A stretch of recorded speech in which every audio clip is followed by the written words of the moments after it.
ଲିଖନୀରେ କାହାଣୀ ଆଜିର ଗଳ୍ପ ଈଶ୍ୱର ଏକ।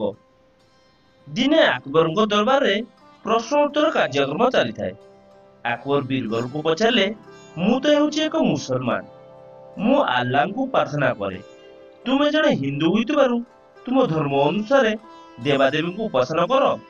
ସେହିପରି ଖ୍ରୀଷ୍ଟିଆନ ମାନେ ଯୀଶୁଖ୍ରୀଷ୍ଟଙ୍କୁ ଉପାସନା କରିଥାନ୍ତି, କିନ୍ତୁ ହିନ୍ଦୁ ମାନଙ୍କର କାହିଁକି ଅନେକ ଦେବାଦେବୀ ଅଛନ୍ତି?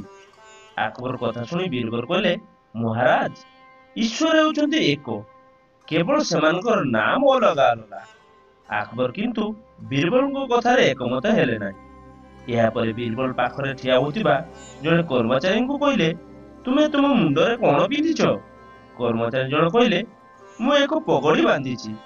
ବୀରବଲ କହିଲେ, ସେଇ ପଗଡିକୁ ଖୋଲି ଦେଇ ଯଦି ଆମେ ଅଣ୍ଟାରେ ବାନ୍ଧିଦେବା ତାହେଲେ ତାହା ଏକ ଗାମୁଛାର କାମ ଦେବ। ତାକୁ ଯଦି ଆମେ ଅଣ୍ଟାରେ ଖୋଲି ଦେଇ ପିନ୍ଧିଦେବା ତାହେଲେ ତାକୁ ଆମେ ଧୋତି କହିବା। ମହାରାଜ, ପଗଡି, ଗାମୁଛା ଏବଂ ଧୋତି ସେଇ ଏକା କପଡାରୁ ସୃଷ୍ଟି ହେଲା।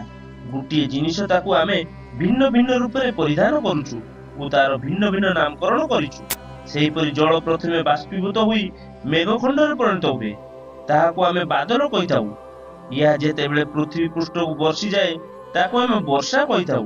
ବର୍ଷା ପାଣି ବହିଗଲେ ତାହା ନାଳ, ପୋଖରୀ, ନଦୀ ଇତ୍ୟାଦି ବିଭିନ୍ନ ନାମରେ ନାମିତ ହୋଇଥାଏ। ଯେତେବେଳେ ଏହି ଜଳ ଘନୀଭୂତ ହୁଏ ତାହା ବରଫରେ ପରିଣତ ହୋଇଥାଏ। ତେଣୁ ଏଠାରେ ଜଳ ହେଉଛି ଗୋଟିଏ ଉପାଦାନ। ବାଦଲ, ବର୍ଷା, ନଦୀ, ବରଫ ସବୁ ସେଇ ଜଳକୁ ନେଇ ସୃଷ୍ଟି ହୋଇଥାଏ। ତେଣୁ ଭଗବାନ ଏକ। ବିଭିନ୍ନ ବ୍ୟକ୍ତି ତାଙ୍କୁ ବିଭିନ୍ନ ନାମରେ ଆରାଧନା କରିଥାନ୍ତି।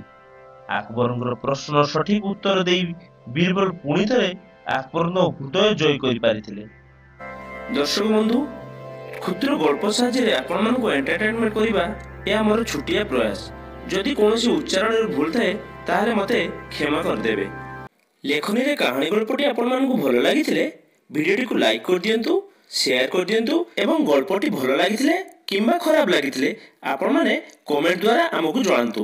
ଆପଣମାନଙ୍କର କମେଣ୍ଟ ଆମ ପାଇଁ ବହୁତ ଗୁରୁତ୍ୱପୂର୍ଣ୍ଣ।